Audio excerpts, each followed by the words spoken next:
שלום חברים, כאן ארז מלמד, אני מפיק את הכנס הדרך אל האושר המעז מנצח שיערך ב-11 לדצמבר בתל אביב, ואני נמצא פה במושב משמר השבעה של יד בית דגן עם המהממת שרון אייזן, ורציתי לשאול אותך שרון, אני לפני כחודש הוזמנתי על ידך והייתי בכנס שערך בבית ציוני אמריקה ויצאתי ממש מוקסם, ואת דיברת שם על שיטה שלא הכרתי לפני זה שנקראת שיטת אייזן.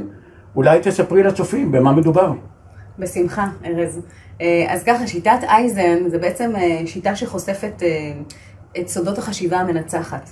והשיטה הזאת מרכזת בתוכה 7 צעדים לפריצת דרך. פריצת דרך לכל אחד. והמטרה בשיטה הזו, ארז, זה להראות שכל אחד יכול. כדי באמת להצליח ולהגיע לפריצת דרך, בין אם זה אישית, בין אם זה עסקית, אני מאמינה ששני העולמות הם קשורים, כי כשיש לנו בדרך כלל בעיות בבית, זה הולך איתנו לעבודה, כשיש לנו בעיות בעבודה, זה הולך איתנו הביתה. אני מאמינה באיזושהי יצירה של איזון, כדי שיהיה לנו באמת תוצאות טובות יותר, ולטווח ארוך. אנחנו רוצים תמיד שההצלחה היא תהיה מרתון ולא תהיה ספרינט. אז שיטת אייזן בעצם מרכזת בצורה שהיא מאוד פשוטה, מאוד ברורה, 7 צעדים שכל אחד יכול ליישם, ואנחנו רואים את זה לאורך כל הדרך לגבי מתודה שמיושמת גם על ידי הלקוחות שלי, בין אם זה בליוויים אישיים, בכנסים, בקורסים שאני עושה, בהרצאות. וארז, אני יכולה להגיד לך דבר אחד, זה עובד וזה עובד בצורה מדהימה. אני כותבת ספר עכשיו בנושא שעתיד לצאת ממש אוטוטו לחנויות הספרים, וזה באמת משהו שבאמת מאוד מאוד מרגש. ומכל הדבר הזה, המטרה היא בעצם לקחת את הוויטמינים האלה ולהעביר אותם ישירות אליכם, כדי שתוכלו לעשות ולהתמיד ולפרוץ דרך שלכם. קחו לכם מטרה, תדעו מה אתם רוצים, על מה אתם מתכווננים, ולכו על זה בכל הכוח. ומה שאני באה לתת כאן בשיטה הזו, זה איזושהי מתודה שתעזור לכם לעשות את זה בצורה שהיא הרבה יותר פשוטה. איך לא להתבחבש במהלך הדרך, ואתה יודע, גם עניין של לבזבז זמן, כסף, משאבים, מפחי נפש. יש כאן איזשהו משהו שבאמת ליקטתי וריכזתי אחרי הרבה מאוד שנים של למידה. מגיל 14 אני בתחום של ההתפתחות האישית, למדתי ב-Life Success Cooperate בארצות הברית, קראתי אין ספור ספרים בתחום ועשיתי את המחקר האישי שלי, ולקחתי באמת את הפנינים. ומתוך 7 כלים האלה יש המון מה לקחת. אז יש יפה. הרבה מה ללמוד. ואם אנחנו כבר ככה מדברים על מה תתני בכנס, אז מה את חושבת יוכלו לקחת האנשים שישמעו אותך, להגיע עם זה הביתה ולהגיד וואלה, קיבלתי משהו שאני גם יכול לצאת עם זה, ליישם את זה ולהגיע להצלחות? אז קודם כל זאת המטרה, שכל אחד באמת ייקח ויישם, וכבר למחרת בבוקר יראה איך הוא משנה ומשדרג את ההתנהלות היומיומית שלו, גם אם זה בדברים הקטנים, שאיך אפשר באמת ליישם את הדברים. אז עם מה יוצאים? איך להתנהל יותר נכון, איך להתנהל אפקטיבית יותר, איך לא לעבוד יותר קשה, אלא אחרת. רוב האנשים חושבים שאם אני אוסיף יותר שעות ללוז, שהוא גם ככה מאוד מאוד עמוס, או אני יהרוג את עצמי במרכאות יותר, אז אני אצליח יותר. התשובה היא לא. אנחנו בעצם צריכים להסתכל על הדברים בזווית אחרת לחלוטין. סודות החשיבה המנצחת בעצם אומרת לנו דבר אחד מאוד מאוד פשוט. הכל בראש. וברגע שאנחנו נדע להתנהל בצורה נכונה יותר, ואנחנו ניישם את הטכניקה הזו, דברים יתחילו לקרות בצורה הרבה יותר זורמת והרבה יותר מהירה. ואנחנו בעצם נצליח ליישם דברים באופן שבו לא חווינו אותו קודם. וזו בעצם המטרה. אז קודם כל אמרנו יעילות, אמרנו אפקטיביות, אמרנו איך לנהל את עצמנו יותר נכון במסגרת הזמן, איך להגיע לתוצאות טובות יותר ביישום של אותם עקרונות שעליהם אני מדברת. וכמו שאמרתי, זה עובד. אז שווה לנסות, והכי חשוב ליישם. טוב, שרון, שמענו פה דברים מאוד מעניינים, ובכל אופן הייתי רוצה לשמוע אם יש לך איזה טיפ או שניים לתת לקהל הצופים שיושבים בבית ומתלבטים, האם כדאי להם להגיע ולשמוע אותך בכנס. מדהים. קודם כל ברור שכדאי. קודם כל לגבי טיפ ראשון, אז זה כתוב כאן בגדול, וזה משפט שמתנוסס על כרטיס הביקור שלי. כשתשוקה ועוצמה נפגשות, אין שום דבר שיכול לעצור אותך. תמצאו את התשוקה שלכם. החיים זה לא חזרה גנרלית, יום שעובר לא חוזר. תנסו לראות מה אתם אוהבים ואוהבים באמת ועליו ללכת. יש המון אנשים שאני פוגשת שחיים מסוף שבוע אחד לסוף שבוע שני.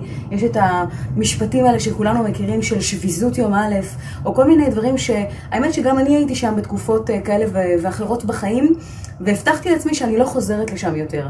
אז איך אנחנו בעצם מגיעים לאותו מקום של להתחבר למה שבאמת מלהיב אותנו? כי תשוקה זה משהו שהוא מאוד חשוב לעשייה שלנו.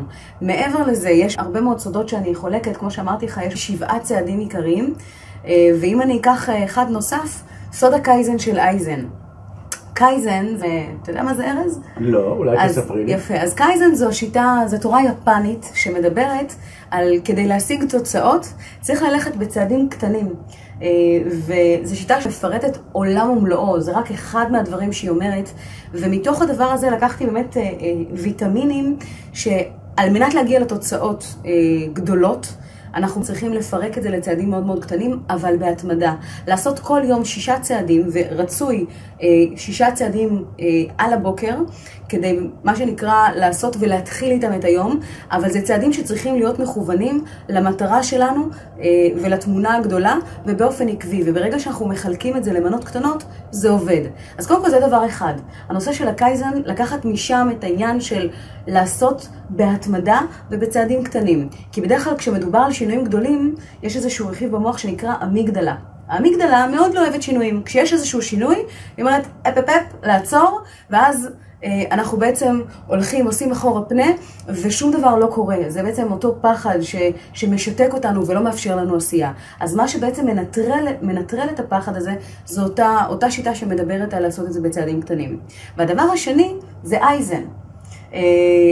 אייזן שמדבר בעצם, והוא נגזרת של אותו קייזן, אייזן, יש בזה משהו שהוא ככה מאוד מאוד דומה, ואייזן, אייזן, אני זן. זן זה תורה, פילוסופיה, איזושהי דרך חיים שלקוחה מהבודהיזם, ואם אנחנו נפרק וניקח את הוויטמינים גם משם, הזן מדבר על פשטות. Keep it simple. גם אני בתקופות כאלה ואחרות של החיים חטאתי בזה. זאת אומרת, העניין הזה שאנחנו לוקחים משהו שהוא בדרך כלל אמור להיות מאוד מאוד פשוט, ואנחנו עושים אותו מאוד מורכב. זה מיותר. המטרה של האי-זן, של תורת הזן, זה keep it simple, לפשט את הדברים. דבר נוסף, תורת הזן מעודדת עשייה על פני למידה. ומי כמוני שמעודדת למידה, והלמידה היא מאוד מאוד חשובה, והיא עומדת בבסיס של כל כך הרבה דברים נפלאים, והיא מאוד חשובה. אבל במידה ואנחנו הולכים לכנסים מדהימים, כמו הכנס הזה, או בכלל, זה משהו שהוא מאוד מאוד חשוב לעשות אותו, אבל במידה ולא ניישם ולא נעשה עם מה שאנחנו לומדים כבר למחרת בבוקר, אז לא עשינו פה יותר מדי. והמטרה שלי, בכל הנושא הזה של סוד הקייזן של אייזן, תתקדמו בצעדים קטנים, תעשו את זה כל יום, תתחילו את היום עם 6 דברים שאתם יודעים, שאתם מתקדמים לכיוון המטרה שלכם, אבל בצורה שהיא עקבית ובאמת להתמיד בזה, שזה אתגר נוסף, אבל ברגע שבאמת מקפידים בעניין הזה, התוצאות קורות. והדבר הנוסף זה בעצם לשלב את זה עם עשייה שמשלבת פשטות, ויותר מזה, לעשות את העניין של היישום. היישום הוא מאוד מאוד חשוב. אז ליישם את כל מה שאתם לומדים, בין אם אתם מגיעים לכל הרצאה באשר היא, לכל כנס באשר הוא, תרשמו לכם בתחתית הדף, מעבר לתובנות שאתם מלקטים, מה אתם הולכים לעשות עם זה מחר בבוקר, איך אתם מיישמים את זה בשגרת החיים שלכם, הלכה למעשה, בלי לחכות למחר כך, בלי לחכות שהדברים והנסיבות יהיו מושלמים, כי בינינו זה אף פעם לא מגיע. אז ליישם את זה בכאן ובעכשיו, וזה באמת הטיפ הכי גדול שאני יכולה לתת לקהל הצופים ובבית, פשוט לעשות, ליישם, להתקדם בצעדים קטנים ואתם בדרך הנכונה. תודה רבה. תודה לך. חברים יקרים, כאן שרון אייזן, ואני הולכת להיות בכנס המעז מנצח, שיוצא לדרך במרכז דול בתל אביב. אני ממליצה לכל מי שמעוניין להגיע לפריצת הדרך הבאה שלו, פשוט להיות שם. אנחנו הולכים לתת כל כך הרבה ויטמינים, שיהיה חבל לפספס דבר כזה. אני מבחינתי הולכת לתת את המיטב, לארוז אותו בצורה הכי אופטימלית, ולהגיש לכם אותו ככה חם מהתנור, כדי שתוכלו ליישם ולהגיע לתוצאות באמת משמעותיות. אז נתראה שם, תשריינו לכם ביומנים. צ'או.